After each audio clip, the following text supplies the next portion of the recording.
Crocheters. What are you up to? I'm having a great day. Absolutely beautiful weather. And I've been hanging out with Missy over at Missy's Yarniverse. She's got a duck pond, and the ducks have been pulling random dishcloths for us to make out of this book. This book being held together on a hope and a whim, right? I had two books. I had one of these dishcloth books that was on my shelf. Don't know where it came from. Don't know how it came into my life, but I forgot about it. And when Missy announced that she was going to be doing the fun with the ducks, I wanted in. So quickly jumped on Amazon and bought a used version. This is the used version. It was fine when I got it. But this week, some of the pages are starting to come unglued from the spine. So I used some paper clip action, and somehow I found this enormous rubber band. I think it might be from one of Ryan's play pop gun things. I'm not sure where I came across a bag of enormous rubber bands, but what are we working on? The pot scrubber. I had sponges with the green, and so I was like, okay, cool, just use one of those. It's the green scrubby part, and then the sponge is on the other part. I only have one, and the one that we use in the kitchen is about ready to need to be traded out, so I couldn't justify I couldn't do it. So I went digging in the garage, and I found 3M scouring pads. They're huge sheets, and in here they gave the dimensions 3 by 4.5. So I cut off a piece. It's yuck. I don't want to touch it. I tried. It's like rubbing my hand raw. So no, I did my best. And so why don't we just take a trip to the Dollar Tree? So I took a trip to the Dollar Tree. They had more of that stuff, which didn't really want to work with. And then they had just some foamy sponges. And I thought, oh, well, okay, that might work. And then I started wandering around. I forgot that I needed to pick up a couple extra toothbrushes for the pantry, for the closet in the hallway in case we have company that doesn't have a toothbrush. I needed some Band-Aids because this stuff was my cuticles, scratching them up. And then when I was in the body care section, I came across a sponge. It is a Smurf's body sponge, which, okay, I could do that. So I got me a Smurf's body sponge. In the instructions of the little encyclopedia of dishcloths, it says that you can use, what tools did they say? They said an ice pick or knitting needles.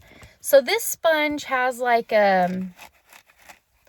exfoliant, slightly abrasive fabric. There's foam inside of it, and then another layer of this that it's got to go through. I didn't really want to use my knitting needles. They're mostly aluminum, and I didn't really want to bend them. I don't have an ice pick. I don't know. I don't pick ice in my freezer. I think modern technology has slightly moved us away from having, I'm sure people have ice picks. I don't have an ice pick. But I do have a mechanic for a husband, and he uses this thing when he is working on electrical. I forget what he told me he was using this for. Something with electrical. He uses these little dental looking tools. It's not a dental tool. I'd never put that in my mouth. It worked perfect. We got a nice sharp edge. When I poke it through and I slide it up to here, I kind of give like a little pull and a bend, and that stretches out the hole wide enough that I could get my crochet hook into it. So it says to poke the holes all the way around first, certain number. I came up with my number, that was fine. but I lost all my holes. So what I was doing was I attached my yarn in the corner, poked the holes, and then did my single crochets as we moved along. So I got it to work. What did I use? I tried to use some scraps. This is all the yellow that I have left. No clue what it is. It just feels like some kitchen cotton. That was my first couple of rounds, my single crochets establishing my base, and then it was a single crochet round. The next round we got a little tricky. There was some chaining, some corner work. That was fine. I made notes to kind of help me with it. Nowhere in the pattern does it say to turn your work. It does say slip stitch to join, but then it continues on from there. I'm left-handed, so I don't know if that's what was throwing me off on the placement of my rounds. And now that I think about it, that might have been my struggle with a few others. I managed to get that. Some rows I needed to turn to be on the side where they said to start, and then some rows I didn't. Really row 5 was the hard one. And I made lots of notes. Row 5 was these fanciful corners. Starting those corners, it tells you how many chain spaces you should have all the way around. I kept coming up with odd numbers, and I realized, okay, that was part of the turn problem. I was missing one when I started because I wasn't working the full corner and then going down the side. I was working going the other direction. So figured that out. Changed my color for these double crochet clusters. That row went okay. Then a row of chains around. I think what helped the most was having that one picture. That one picture, I was able, and I wrote in the book, it's been written in before, and I think this book's staying with me forever now because it's not in good used condition anymore because of the pages.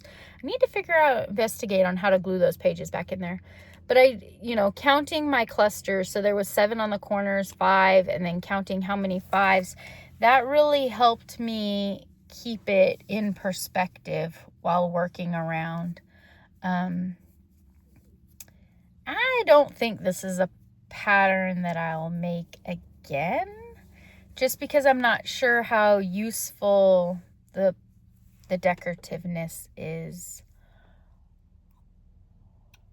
I enjoyed it. It's cute. It's whimsical. I had fun picking the colors to match those. I did use a ball of this just because it was the closest that I had to Smurfy without being exactly Smurfy, That's the green that I have left. I think this green is that Just Cotton from the dollar store.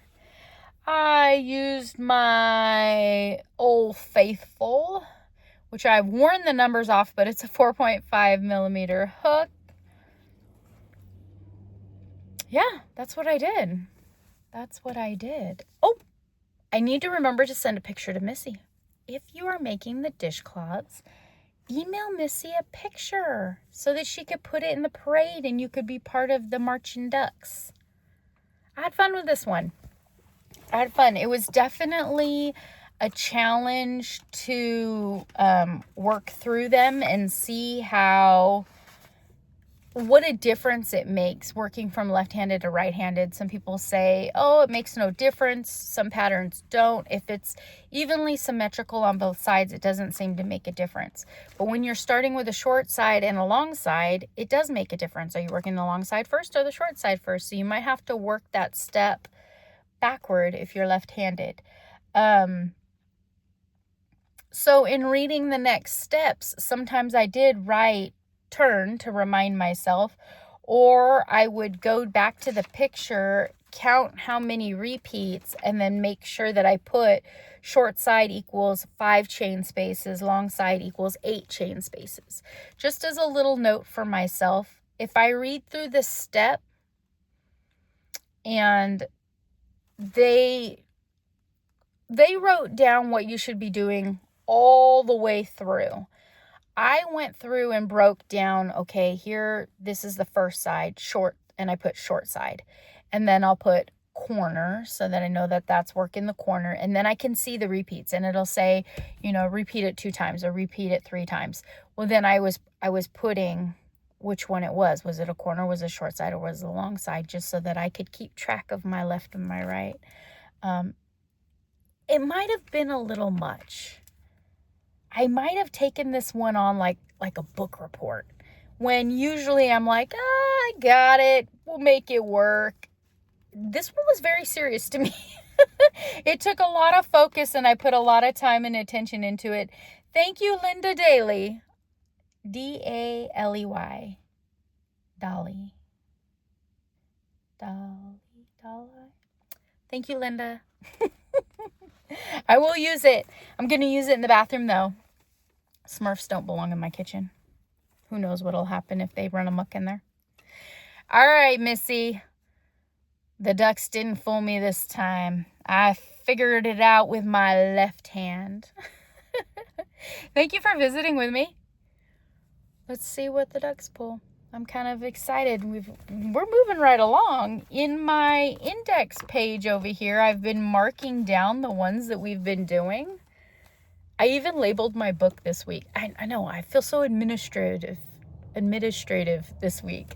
I put hashtag #DuckDuckDishcloth on YouTube. So if this book ever does go to anyone else, they can look up that hashtag. But we're moving right along. I've been marking my check marks in there. Did I do this one? Pot scrubber. I sure did. Having a great time.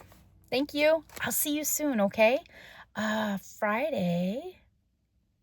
Tomorrow is a new series being hosted by Rainy. It's the spring. Yes, it's all about spring. For the whole 3 months of spring, there's some funny events going on. I'll be back to tell you about it tomorrow. All right. Bye, friends.